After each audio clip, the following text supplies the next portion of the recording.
Hey guys, welcome back to my channel. আমি Sunjida Nova. আমার আজকে টিউটোরিয়াল আমি কমপ্লেক্স নাম্বারে কিছু মেইন কনসেপ্ট সম্পর্কে আলোচনা করব এবং একটা ইকুয়েশন আছে আমাদের i স্কয়ার ইকুয়াল টু -1। এই ইকুয়েশনটা আমরা কিভাবে পেয়েছি সে সম্পর্কেও ডিটেইলস আলোচনা করব। যাতে আপনাদের রিলেট করতে ইজি হয় এজন্য আমি ফার্স্টে একটা ডায়াগ্রাম দিয়ে স্টার্ট করেছি যে 1 + 2y। এটাকে যখন আমরা গ্রাফিক্যালি রিপ্রেজেন্ট করি সেক্ষেত্রে আমাদের রিয়েল এক্সিস এবং ইমাজিনারি এক্সিস দুইটা এক্সিসে ভাগ করতে হয়, কারণ আমরা কি জানি যে এক্স এক্সিসে যেটা আছে ওইটা সবসময় আমাদের রিয়েল ভ্যালুটা বসে। সাপোজ আপনাদের বাসায় কয়েকজন মেম্বার মিলে থাকেন, তা আপনার বাবা মা ভাই বোন মিলে যখন থাকবেন তখন আপনারা একটা বাসার মধ্যে থাকবেন, কিন্তু আননোন কোনো পার্সন যদি এন্টার করে সেক্ষেত্রে কিন্তু আপনাদের বাসায় থাকে না, তারা তাদের অন্য একটা বাসাতে থাকে।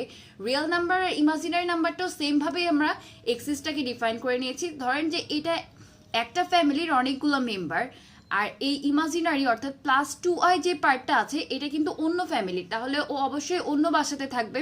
এজন্য এই এক্সিসে আমরা ওকে রাখতে পারবো না, আমাদেরকে অন্য একটা এক্সিসে রাখতে হবে।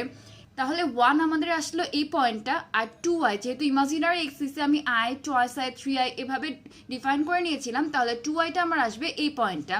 দেন আমরা যখন 1 + 2y কে লিখবো তখন আমাদের এই বিন্দু বরাবর একটা স্ট্রেট লাইন আমরা ড্র করে নিলাম।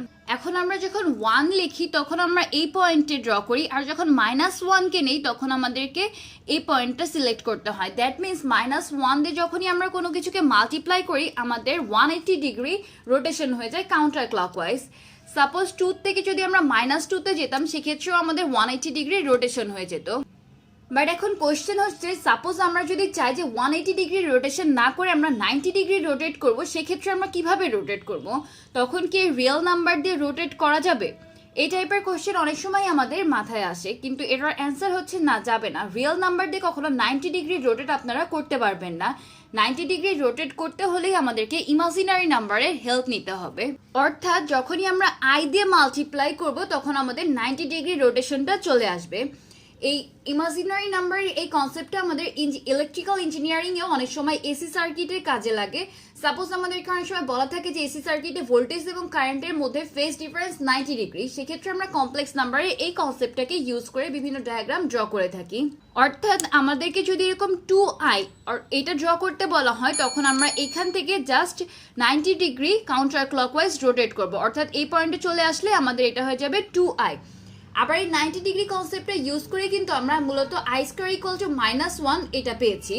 আমরা যদি একবার i দিয়ে মাল্টিপ্লাই করি সেক্ষেত্রে আমাদের 90 ডিগ্রি রোটেশন হয়, তাহলে আমরা যদি আরেকবার i দিয়ে মাল্টিপ্লাই করি তাহলে আমাদের কি আরও একবার 90 ডিগ্রি রোটেশন আসবে। দ্যাট মিনস আমাদের টোটাল রোটেশন তখন 180 ডিগ্রি হয়ে যাবে। আর আমরা ফার্স্টেই বলেছিলাম যে যখনই 180 ডিগ্রি রোটেশন হয় তখন এটাকে -1 দিয়ে মাল্টিপ্লাই করলে আমাদের 180 ডিগ্রি রোটেশনটা চলে আসে। এক্স্যাক্টলি আমি এখন যে কনসেপ্টটা ডিসকাস করলাম এই কনসেপ্টে আমি কিছুক্ষণ আগেও ডিসকাস করেছিলাম। তাহলে এখন আমরা এখান থেকে কি বলতে পারি যে যখনই আমাদের i স্কয়ার হয়ে যাবে তখন i স্কয়ার ইকুয়াল টু আমরা -1 লিখতে পারি।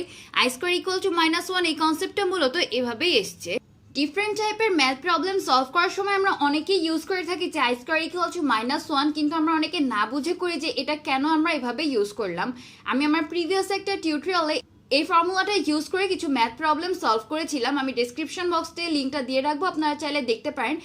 বাট এই ইকুয়েশনটা না বুঝে করার থেকে আমি যদি একটু বুঝে করি তাহলে ম্যাথটা আমাদের কাছে আরো অনেক বেশি ইন্টারেস্টিং হয়ে যায়। এই জন্যই মূলত আমি এই টিউটোরিয়ালটা আজকে আপনাদের সাথে শেয়ার করলাম। থ্যাংকস ফর ওয়াচিং গাইস, আশা করি আপনারা সবাই বুঝতে পেরেছেন। তারপর যদি কারো কোনো কনফিউশন থাকে সেক্ষেত্রে আমাকে কমেন্টের মাধ্যমে জানাবেন, আমি ইনশাল্লাহ সলভ করে দিব।